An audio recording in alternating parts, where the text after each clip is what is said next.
매주 금요일 당대표 시간입니다. 여야 대표 맡고 계신 분들을 만나봐야 되는데 오늘 일단 노웅래 더불어민주당 의원 함께합니다. 안녕하십니까? 예, 노웅래 의원입니다. 안녕하세요. 네. 자, 홍문표 의원님 조금 늦는다 그래가셔가지고 예.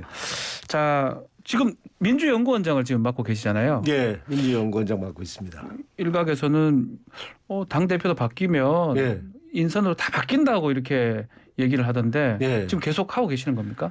저는 이제 임기제로 돼 있고요. 아. 이제 독립법인으로 돼 있습니다. 예. 그래서 우리는 당의 집행기구도 아니고 원내기구도 아니고 이제 독립법인이 돼 있어서 임기제여서 이제 내년 6월까지 5월까지. 이렇게 예. 돼 있는데 예. 하여튼 저 지도부가 바뀌면 네. 또 내부적으로 또 수요가 있는 거 아닙니까? 네. 또 열성 지지자들 같은 경우에는 네. 또 문제 제기할 수 있는 부분이 또 있다면 왜 안 그래서 또 바뀌냐? 근데 예, 그러면 그게 저기 있겠죠. 국민의힘의 뭐 여의도 연구원도 똑같은 구조입니까? 거기도 독립법인이죠. 독립법인이니까? 예, 독립법으로 예. 되어 있습니다. 근데 예. 이제 우리는 연구원이니까 이제 당 전체로 보면 포괄적으로 당에 소속돼 있는 거지만 네.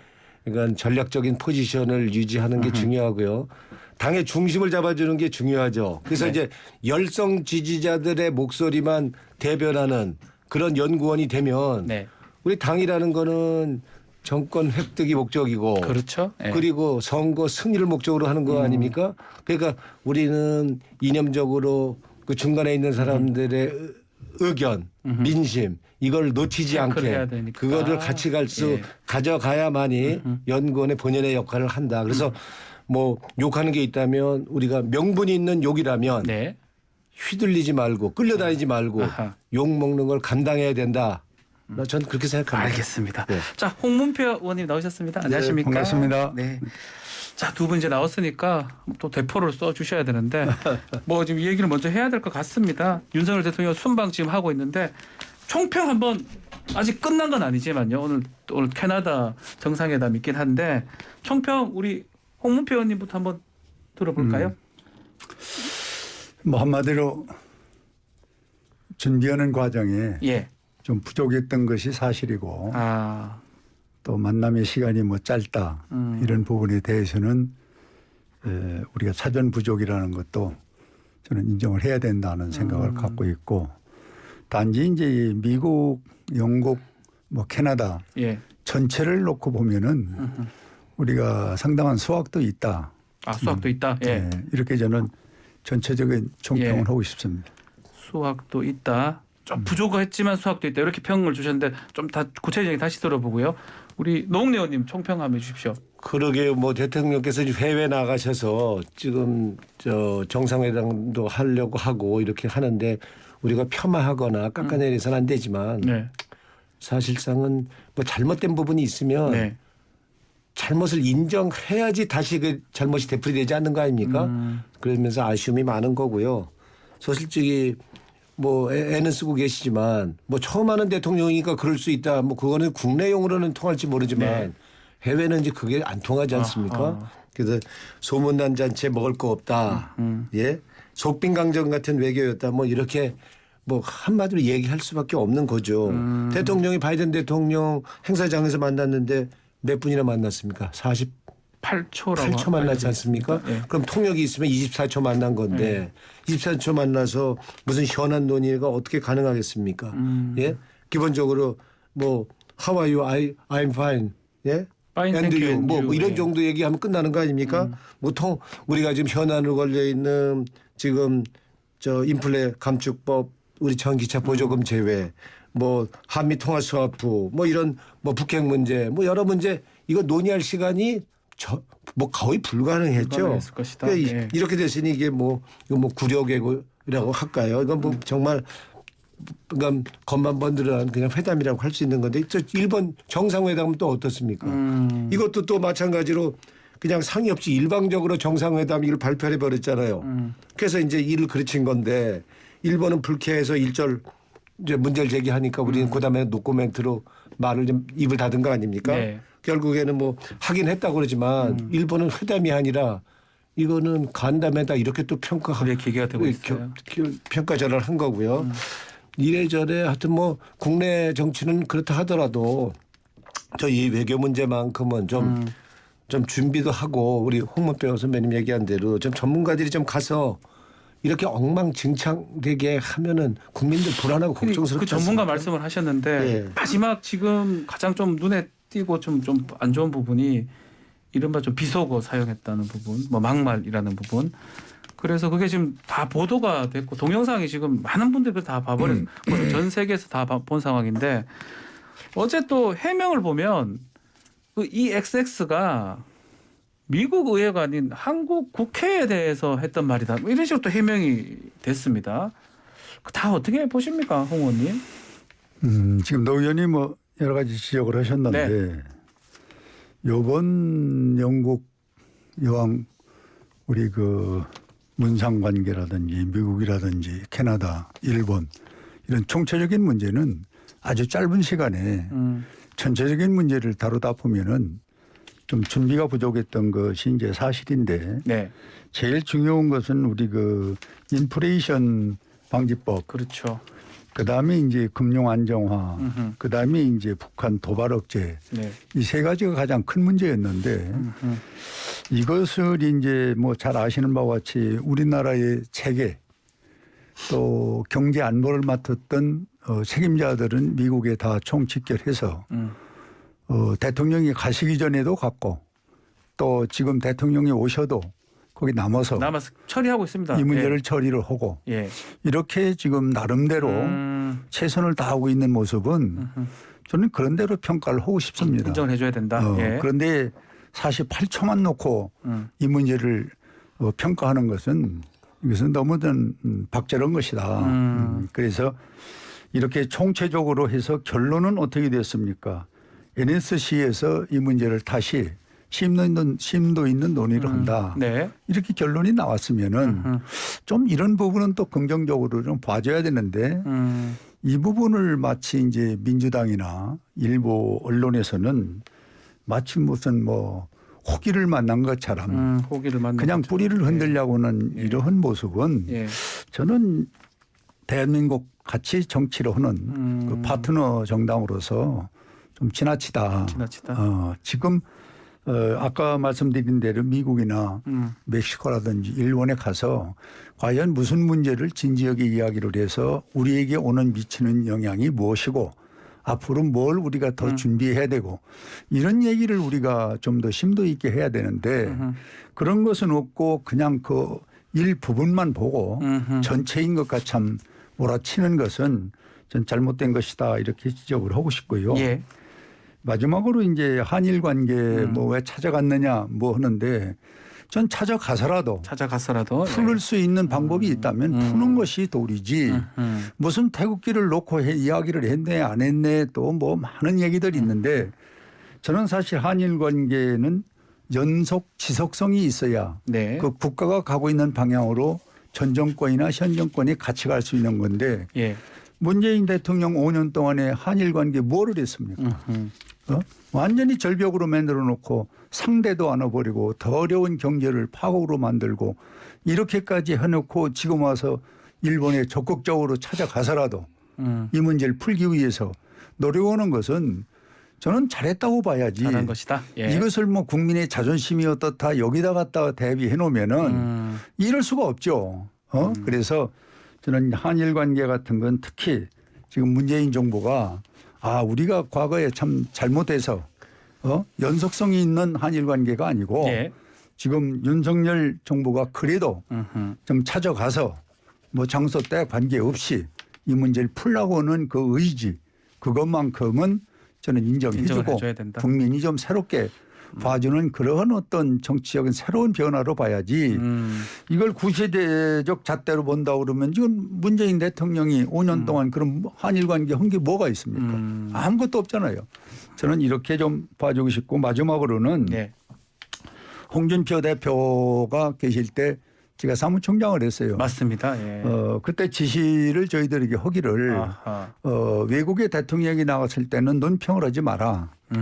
그게 야당이 도와주는 거고 정치가 도와주는 거다. 이렇게 해서 저희는 일절 그 대통령이 나가셨을 때 논평을 하지 않고 지켜보고 잘 해달라는 그런 마음을 담았는데 이번에 민주당도 좀 그런 성숙된 그런 자세로 이번 외교를 좀 봤으면 좋겠다. 이렇게 말씀을 드립니다. 지금 그 같은 맥락에서 어제 아마 정미경 전 최고위원이 뭐 그 얘기를 하더라고요. 뭐 그 비속어 그 사용했던 거 굳이 언론에서 이거를 왜 하느냐. 언론에서 오히려 막았어야 되지 않느냐. 이 비슷한 취지로 국익을 떨어뜨리는 거고 외교적으로 더 안 좋은 거 아니냐. 이렇게 발언하도 같이 한번 말씀 주십시오. 지금 홍 의원님 말씀하신 거 합쳐서. 그러게 다 지금 뭐 그게 우리 국내 언론만 나온 게 아니고 해외까지 다 드러난 건데 그걸 네. 지금 뭐 숨겨서 지금 이제 이 언론이라는 것도 지금은 1인이 그냥 유튜브로 얘기한 거가 전 세계로 나가는 그럴 수 시대 있죠. 아닙니까? 네. 그러니까 지금 숨길 수도 없는 시대고요. 그래서 그걸 국익 차원에서 그냥 덮으면 어떠냐는 건 옛날식 언론 방식이고요. 지금 이제 불가능한 일이죠. 그렇다면은 우리 선배님 얘기하신 것처럼 인정할 건 또 우리가 또 여당은 또 인정해야 되지만 잘못된 건 잘못했다고 그래야지. 또 바이든한테 비속어 쓴 거를 우리 국내 야당한테 한 얘기다. 그럼 국내 야당한테는 비속어 써도 됩니까? 그래서 그거는 좀 얘기가 안 되는 것 같고요. 예. 일단은 이게 비속어라는 게 말이 그렇지 우리 친구랑 오래간만에 만나서 포장마차에서 소주 한잔 할 때는 뭐 이놈 저놈 이 새끼 저 새끼 할 수 있는 거 아닙니까? 그렇지만 이건 경우가 다르죠.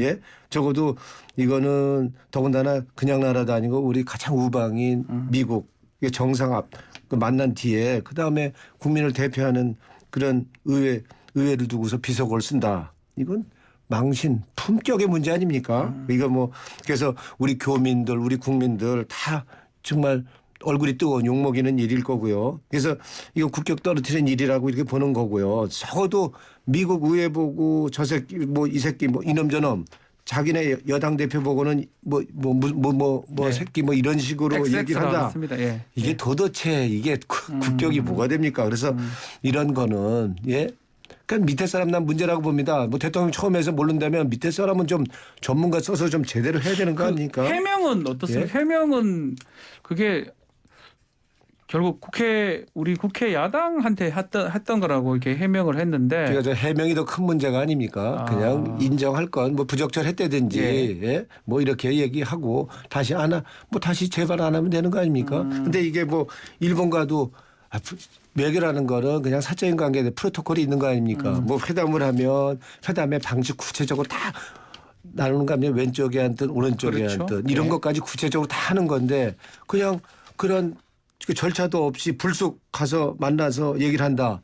그럼 우리 징용공 문제든지 이렇게 예민한 문제 이게 논의가 가능했겠습니까? 전 불가능했다고 보는 거고요. 그런 면에서 이번 한미 정상회담, 한일 정상회담 이거는 사실상 정상회담이 아니고 지금 일본이 폄하하는 것처럼 회담의 성격은 아니지 않느냐 이렇게 지금 우리가 손가락질 받아도 입이 10개라도 할 말 없다. 저는 이렇게 봅니다. 네, 이 의원님. 문제는 네. 우리가 스포츠로 얘기를 해도 국가 간 대행전을 하고 우리가 열심히 싸웠는데 결과가 좋지 않았다. 네. 그러면 그 안타까운 심정을 사석에서는 이런저런 논의를 할 수 있는 거거든요. 네. 그렇게 봐줄 수 있는 것이고 이게 공석이라면 또 모르지만은 사석에서 자기 의혹을 갖고 했는데 이게 잘 안 됐다. 그 답답한 심정에 이 속상한 표현을 한번 한 건데 속상한 표현. 예. 그걸 갖고 이제 마치 전체의 그림인 양 하고 몰아치는 것은 저는 뭐 지적은 할 수 있습니다. 그러나 이것이 주적인 그런 전체의 성과에 갖다가 이걸 대비해서 평가하는 것은 그건 지나치다 이렇게 말씀을 드립니다. 알겠습니다.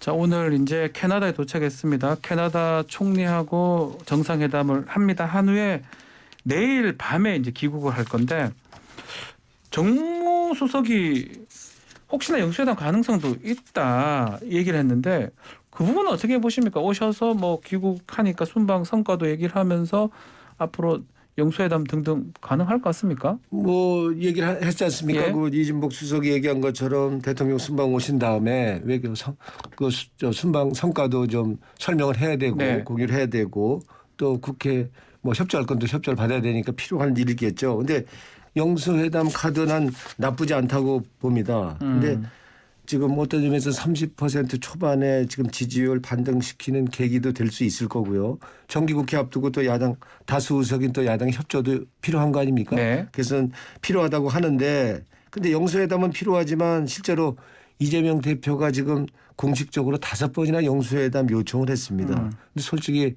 그 야당 대표 요구에 오불가로 사실상 나몰라라 했던 게 지금의 입장이죠. 심지어는 이거 뭐 여당에서는 이거 무슨 순수한 의도를 갖고 있지 않다. 무슨 방탄조끼 또 입으려는 거 아니냐 뭐 이렇게까지 네. 지금 매몰차게 이게 손을 이제 내치고 있는 건데요.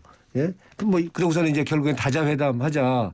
그럼 결국엔 그냥 다른 당 대표도 들러리스라는 얘기랑 똑같은 얘기인데 저는 이제는 이게 민생 경제 위기 극복을 위해서라도 아니 저 영수회담 못할 건 뭐 있습니까? 그래서 만나서 그렇다고 영수회담 한다고 지금 이재명 대표가 만나서 그럼 자신에 대한 수사 무마해달라고 부탁 그게 가당치나 얘기입니까? 그러니까 이제 좀 색안경 쓰지 말고 이제는 사정 정국 탄압이 문제가 아니고 이제는 민생 해결 비상 위기 해결 이런 측면에서 좀 만나서 머리 맞대고 좀 풀어가는 모습 그것만 갖고도 난 윤석열 우리 대통령 지지는 5% 10% 오를 수 있다는 이렇게 봅니다. 비싼 취지로 좀 전에 우리 박지원 전 원장하고 인터뷰를 하면서 바이든 기시다 총리 찾아갈 그 정도의 조금이라도 성의 100분의 1 성의만 있어도 이재명 대표하고 영수회담 가능하지 않냐라고 얘기를 하더라고요. 그 부분 어떻게 보십니까? 저는 영수회담은 뭐 언제든지 할 수 있다. 할 수 있다. 예. 이렇게 전 문호를 열어놓고 이야기를 했으면 좋겠고 이제 내용 면에서는 이재명 후보가 지금 대표께서 지금 5가지 6가지 사법적인 문제가 걸려 있는데 그렇죠. 만나자고는 자체가 저는 진정성이 없다고 보는 거예요. 그런 문제가 있으면은 자숙을 하면서 지금 정책의장이나 또 원내대표가 있잖아요. 네. 그런 쪽을 만나서 얘기하자고 그러면 되는데 왜 꼭 자기가 만나자고 그럽니까? 그래야만이 일이 풀립니까? 그건 아주 잘못된 생각을 갖고 있는 거예요. 자기가 불리한 것을 정치적으로 많이 하기 위해서 하나의 저는 수단이라고 생각하는 거예요. 방탄이다 이 말씀이십니까? 그래서 저는 지난번에 이 자리에서도 얘기를 했습니다마는 민생 문제, 국가적인 경제 이런 외교 문제라면은 네. 얼마든지 우리 실무진들이 있잖아요. 원내대표나 정책의장이 만나서 거기서 이제 대충 걸러갖고 마지막에 이거는 영수관에 한번 짚어주고 이 가름말 타야 되겠다 하는 부분에 대해서는 그렇게 타주면은 국민들도 예측 가능하고 저 사람들이 할 얘기를 하는구나 이러는데 아무 지금 뭐 의지 없이 무조건 오고 만나자 해놓으면은 그러면 예를 들어서 지난 문재인 대통령께서 2년 반을 우리가 만나자고 7번을 해서 한 번 만난 일이 있어요. 그렇죠. 예. 이제 이런 것도 과거로 돌이켜 봐야죠. 그래서 저는 윤 대통령과 두 분이 만나는 건 언제든지 문은 열려 있는데 만날 수 있는 그 의제나 그 내용이 자기에게 유리한 걸, 불리한 걸 유리하게 만들고 또 국민들을 호도해서는 안 된다. 그래서 저는 현안 문제 지금 뭐 쌀값이라든지 네. 국내적으로 문제가 많이 있지 않습니까? 그렇죠. 또 몇 개 지적한 게 있어요. 이런 경제적 문제 또 지금 아까 우리 외국 해외 나가서 있었던 그런 문제를 좀 실무진들과 같이 앉아서 심도 있게 데이터를 놓고 그리고 국민이 이해하게 만나야지 그냥 단둘이 앉아서 무슨 얘기를 했는지도 모르고 나와 갖고는 또 각자가 자기 유리한 얘기했다고 하면은 이건 만남이 도리어 더 어려움을 가는 이런 우리가 역사를 봤지 않습니까? 그래서 저는 이번 대통령이 오셔서 실무적으로 네.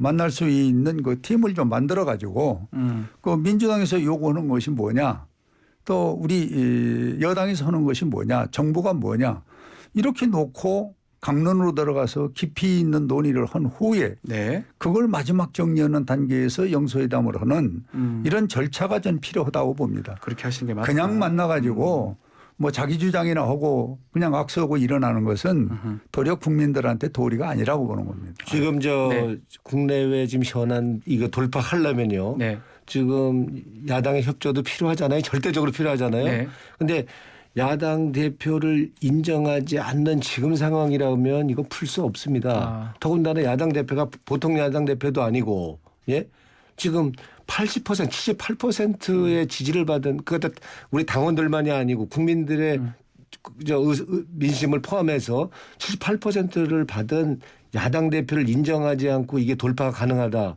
그러고서는 사정정국으로 이거를 휘몰아서 풀려고 그런다면 이거는 국민 안중에도 없다는 얘기밖에 안 되는 거고요.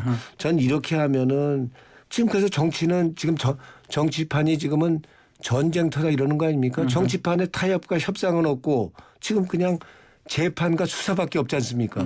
이런 식으로 문제 못 풀죠. 국민들이 지금 불안하고 걱정하고 지금 염장을 지르고 있다고 그러는 거 아닙니까? 그러니까 지금은 우선적으로는 문제 풀려면 야당 대표 78%의 국민 지지와 당 지지를 받은 이 야당 대표 인정하는 것부터 시작해야 된다. 지금 수사받고 있으니까 못 만난다.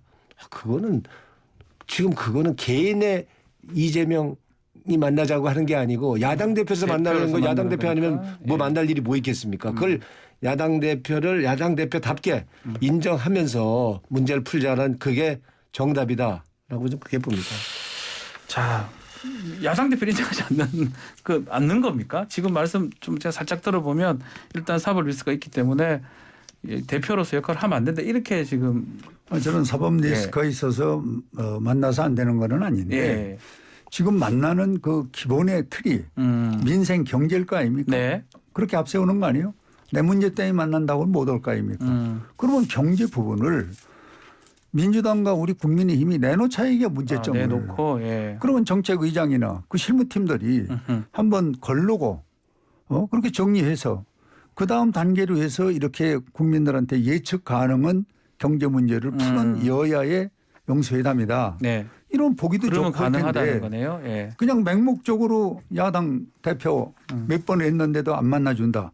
이거 옹색한 그런 소위 대통령으로 몰고 가기 위해서 자꾸 이걸 반복해서 얘기하는 거는 전 실효성이 없다는 거죠. 그래서 지금이라도 진짜 영수회담을 하려면은 거기에 대한 국민한테 설득이 있는 이런 명분과 그 실제 내용을 좀 공개하면서 그걸 갖고 오자는 거죠. 그거 중에 하나가 지금 민주당에서 7대 민생법안 지금 내놨잖아요. 예, 있습니다. 그거는 충분히 좀 논의할 저는 거리가 되지 그것도 않습니까? 있고 또 예. 우리 국민의힘에서 내놓고 있는 것도 있거든요. 네, 네. 그런 걸 같이 내놓고 같이 푸는 모습으로 가야지 마치 지금 사법적인 문제가 걸린 분이 그냥 영수회담만 만나자고 해서 부르짖는 거는 그거는 저는 국민이 납득하지 않는다고 봐요. 알겠습니다. 자, 국내 상황도 조금 짚어보겠습니다.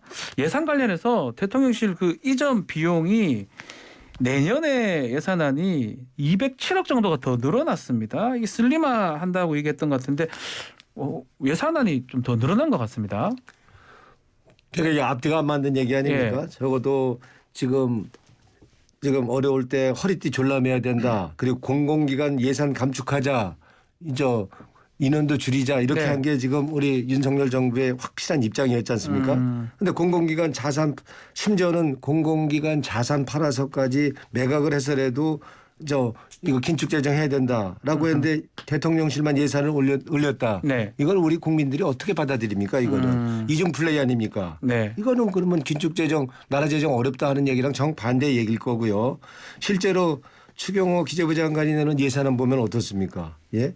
지금 자리 잡아가고 있는 소상공인 지역 경제 활성화에 상당한 효과를 냈던 이 지역화폐 예산 7천억 전액 삭감했고요. 네.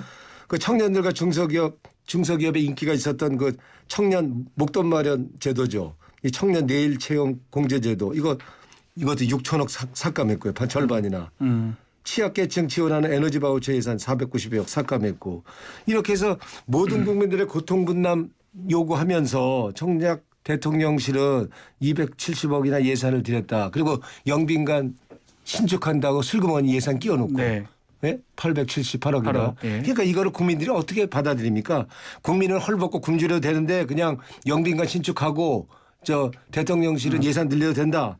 이거는 뭐 이런 식이라면 이건 전형적인 탐관오리 식의 행동이라고 볼 수밖에 없는 거죠. 그래서 이거는 아무 생각 없는 부적절한 예산 지금 증액이다. 전 이렇게 평가하지 않을 수 없습니다. 합쳐서 대통령실 이전 비용이 최초에 한 496억 이렇게 얘기를 했었는데 지금 보면 뭐 훨씬 더 많은 돈이 지금 들어갈 것 같기도 합니다.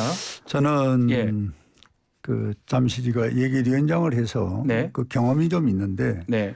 새로운 정부의 시스템에 의해서 신설되는 관화 또는 새로운 그 공공기관이 생기게 되면은 네네. 예산이 많이 들어가게 됩니다. 그냥 있었던 시스템을 그냥 쓰고 조금 조정하면은 예산이 덜 들어가는데 네. 요번에 이제 용산 대통령실은 옮긴 거 아닙니까? 옮긴 거죠. 예. 그렇기 때문에 돈이 들어갈 수밖에 없어요. 그런데 여기서 이제 제가 내용을 좀 살펴봤더니 이 사이버 부분에서 네. 전혀 지금 용산 이 대통령실은 이 부분이 지금 준비가 안 된 것이 그런 것 같습니다. 예. 그거를 이제 집중적으로 좀 보는 것이고 또 하나는 뭡니까 해킹 부분에서 보안, 사이버 보안이요. 예. 방어 장치가 지금 거의 없어요. 이 부분을 이제 추가로 넣다 보니까 200억 정도가 이제 더 정액이 됐는데 저는 이게 개인이 또는 무슨 딴 공공기관이 쓰는 게 아니라 대통령실은 국가를 전체를 통과하는 곳에서 이런 위험한 것들을 좀 사전에 방지하고 막 짜는데 공개적으로 내놓고 이걸 좀 정해간다 하는 부분은 이 감축이라는 부분에다가 빗대 갖고 얘기하는 건 좀 안 맞습니다. 안 맞다. 예. 그러니까 국가 통치기관에서는 국가를 유지하기 위해서는 이 사이버 문제, 테러 문제, 해킹 문제 우리가 만반의 준비를 해야 된다. 네. 이렇게 생각해서 이건 그렇게 무리는 아니다 이런 생각을 합니다. 자, 그것도 뭐 영빈관 얘기 잠깐 하셨는데 대정부 질문하면서 영빈관 얘기가 계속 나왔었어요. 한덕수 총리 신문을 자꾸 보고 계신다 이런 얘기를 하셔가지고 의원님들은 이거 어떻게 보셨습니까? 한덕수 총리 대응이나 뭐 영빈관 얘기 등등. 좀 저는 개인적으로 안타까웠습니다. 책임 총리라고 그러면은 네. 모든 걸 알아야지요. 뭐 그러나 인사 부분 같은 것은 사실 그렇게 뭐 다 알아서 또 되는 것도 있지만 모르고 갈 수도 있는 것인데 네. 나머지 제도상의 장관들이 대통령한테 가는 과정. 아하. 저는 총리에게 이 부분은 보고가 돼야 된다고 보고. 중간에 보고되고 올라서 가야 된다. 그게 이 저는 말씀이네요? 책임 총리라고 보는 겁니다. 아. 그런데 이 부분을 제가 제 자리에 앉아서 들어보니까 네. 뭐 몰랐다. 이렇게 넘어가는 부분이 몇 부분이 대목이 있었거든요. 그렇죠. 그걸 보고 좀 책임 총리가 올 소리는 아니지 않냐. 그런 아쉬움이 있었습니다. 뭐 같은 맥락에 한덕수 총리가 어제 48초 그 얘기도 대정부 질문 과정에서도 답변이 좀 그랬었고 많은 영빈관 얘기도 신문 보고 알았다고 신문 나오지도 않은 것도 보고 알았다 이렇게 말씀도 하시고. 그래서 한덕수 총리를 예. 식물 총리를 넘어서 이게 신문 총리다 이렇게 얘기를 하지 않습니까? 네. 그래서 한덕수 총리가 정말 분발을 해야 된다고 보는 거고요. 저는 이 영빈관 예산을 총리가 몰랐다. 예. 대통령 영빈관 그거는 있을 수 없는 일 아닙니까? 그러니까 저는 이건 거짓말 모를 수 있다. 이건 거짓말 아닐 수 있다. 한덕수 총리의 말이 맞을 수 있다고 보는 거고요. 네. 그럼 과연 한덕수 총리도 모르는 예산이 어떻게 잡혀서 이게 예산 추진이 진행이 됐느냐. 이제 여기에 궁금한 거 아닙니까? 네. 그러니까 영빈관 신축 이 프로젝트 누가 진행한 것이냐. 지금 꿀먹거리로 아무도 얘기 안 한단 말이에요. 네. 수석들도 몰랐다는 거고요. 그러면 나라의 살림을 관장하는 총리조차도 모르는 거 어떻게 집행되느냐. 이게 궁금한데 저는 답은 그렇다고 봅니다. 이거는 아마 김건희 여사한테 물어봐야 답이 나올 거다 이렇게 봅니다. 왜냐. 대통령 되기 전부터 역술인에게 청와대 영빈관 옮겨야 한다고 들었다면서 청와대 들어가면 영빈관 옮기겠다 했던 것이 녹취록으로 나오지 않았습니까? 만약 김건희 여사가 지시해서 갔다 그런다면 네. 한덕수 총리가 모를 수가 있는 거죠. 그러니까 정상적인 국가 시스템으로는 그렇게 될 수가 없지만 과거 최순실 국정농단에서 보았듯이 대통령 연설문도 개인이 막 마구잡이로 떡주물듯 해서 고쳤지 않습니까?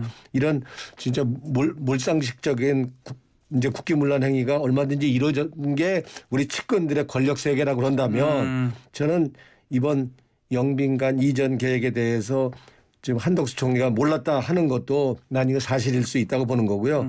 그거에 대한 해답은 김건희 여사가 알고 있을 것이다. 저는 이렇게 생각합니다. 홍 의원님 지금 이런 민주당이 이런 얘기 계속 하고 있거든요. 국정조사 얘기를 하면서도 이번 영빈관 신축도 김건희 여사하고 연관성이 있다 이렇게 말씀들을 많이 하고 있습니다. 국민의힘은 이런 부분은 어떻게 보고 계시는지요? 그런데 이제 지금 이 대목에서 예. 우리 이제 민주당에서도 좀 김건희 여사 문제가 네. 이번에 영국 가는데도 예. 부부가 가는 거 하지 말라고 그렇게 성토하고 비토했는데 네. 이번에 외국 정상들 다 VIP들 보면은 한 80% 이상이 맞습니다. 부부 동반 아닙니까? 예. 거기에 대해서는 왜 그렇게 비판하다가 지금 얘기 한마디 못 합니까? 그러니까 이 김건희 여사가 과거 설령 그런 어떤 데 일부 언론이 났다 해서 그걸 마치 여기다 짜맞춰 가지고 몰아치는 것은 그건 정치적 공세거든요. 정치적 공세다. 이거는. 이런 네. 것은 이제 좀 자제를 하고 음흠. 국민이 어렵고 지금 고통스러울 때 이걸 어떻게 해결을 하냐면 경제 부분을 저는 아까도 얘기했지만 좀 심도 있게 양당에서 전문가들 또는 제3자를 동원해서라도 이런 부분을 풀 수 있는 어떤 안을 놓고 우리가 이 토론회라든지 각종 어떤 정책적인 행동을 해야지 이게 정치적으로 조그마한 어디에 실수나 이슈가 있었던 걸 그냥 끄다가 또 대입시켜서 얘기를 하고 또 얘기를 하고 이게 과연 이 대한민국을 책임지고 있는 정당의 모습이냐 하는 전 반문을 사실 하고 싶은 거예요. 이렇게 되면 안 됩니다. 반문을 하셨습니다. 예. 노웅래 의원님. 예. 예. 하여튼 지금 뭐 이제 예산 문제도 그렇고요. 지금 하여튼 문제가 상당히 전 있다고 보는 거고요. 지금 이대로 가서는 이 전국 정상화 우리 민생 위기, 경제 위기 풀 수 없다고 봅니다. 그리고 예산만 보더라도 이게 전부 이게 부자 감세 해주는 예산 아닙니까? 우리 제일 이해할 수 없는 게 이 부자들 재벌들 이 법인세율 인하해 주는 거. 예? 이거 25%에서 22%로 3% 낮춰주잖아요. 네. 근데 이게 과연 이걸 어떻게 이건 아무리 이해하려고 그래도 이해할 수가 없는 게 미국만 보더라도 감축법이 뭡니까 이게. 이거 결국에는 법인세 인상하는 겁니다. 맞습니다. 인하가 아니고. 예. 그 돈으로 기후변화 막겠다는 그렇죠. 기후변화 이제 기후변화 이제 대응하겠다는 거고 준비하겠다는 거고요. 네. 근데 우리는 돈 없다고 그러면서 이 법인세 재벌들 인하해 준다. 예? 참 이거 도저히 이해할 수가 없는 거고요. 예? 이거 만약에 지금 실제로 이제 법인세가 지금 2020년 기준으로 18%대 법인세 18%로 돼 있거든요. 네. 실제로는. 근데 상위 10대 기업 이거 보면은 14.3%밖에 안 돼요, 법인세. 예? 외국에 지금 25%, 22% 내리는 게 아니고. 그러니까 이게 왜 그러냐. 투자세액 공제, R&D 공제 이거 다 해주고 나면 14.3%밖에 안 됩니다.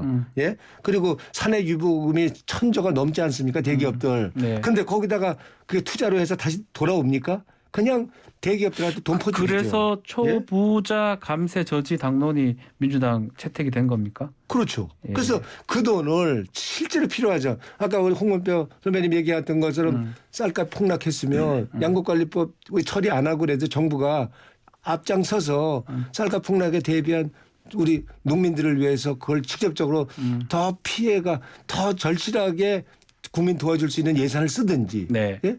우리 노령연금 같은 것도 필요하다고 그런다면 더 30만 원에서 40만 원을 올려주고 네. 그 폭도 70%만 지금 주고 있는데 그것도 100% 늘릴 수 있는 거 아닙니까? 이렇게 하여튼 국내에서 돈이 좀 도와줘서 그 돈이 선순환 돼서 소비도 진작시키고 성장도 돌아가는 이런 데 우선적으로 돈이 해야 써야지. 지금 상태로서는 문제 풀려고 하는 게 아니다 이렇게 봅니다. 홍문표 의원님 얘기 들어보고 시간이 다 돼서 마무리 좀 하겠습니다. 지금 우리 노 의원 말씀에 네. 뭐 상당 부분 일리가 있습니다. 네. 그런데 저는 문재인 대통령이 있었던 정책을 한번 잠시 돌이켜 봐야 된다. 기초연금 지금 말씀하셨잖아요. 네. 이게 40만 원. 이것만 해도 12조가 들어갑니다. 예. 또 쌀값 문제 얘기를 했는데 이거 지금 우리가 문재인 대통령 계실 때 이거 지금처럼 해달라고 우리가 몸부림치 우리 농민단체하고 많은 데모도 하고 농성을 했어요. 네. 그때는 끔찍도 않다가 지금 와서는 이제 내 돈 아니고 야당이니까 예. 혹은 마구 퍼주자는 식으로 얘기 나오면은 우리 국가 부채가 지금 천조입니다. 네. 이 국가도 생각을 해야지. 지금 쌀값만 하더라도 농민은 쌀 생산하고 정부는 전부 격리해서 살아 이런 얘기인데 네. 그거는 어느 세계 나라도 그런 제도는 없습니다. 그래서 80% 정도 우리가 정부나 농협에서 수용하고 네. 나머지 20%는 사회에서 이런 문제를 풀 수 있는 방법을 찾는 거. 이렇게 해서 저는 정책은 돈이기 때문에 네. 정책을 이렇게 남발해서 예산 없는 것을 마치 하자고 그러면 이건 국가가 거덜나는 겁니다. 그래서 저는 여야가 좀 머리를 맞대서 해야 그렇습니다. 된다. 그 그래서 말씀이네요. 좀 이런 것도 네. 예. 양당이 맞대고 심도 있게 토의했으면 좋겠다. 알겠습니다. 자, 이 법인세 인하 짧게요. 시간이 다 법인세 돼서요. 인하 예. 요거만 안 해도 예. 4조 원의 우리 예산을 확보할 수 있습니다. 그러니까 알겠습니다. 이런 거 좀 줄일 건 줄이고 네. 국민도 필요한데 좀 쓰자는 겁니다. 예, 당대표 시간 오늘 여기서 마무리를 해야 될 것 같습니다. 홍문표 의원, 노웅래 의원 두 분 감사합니다. 고맙습니다. 고맙습니다.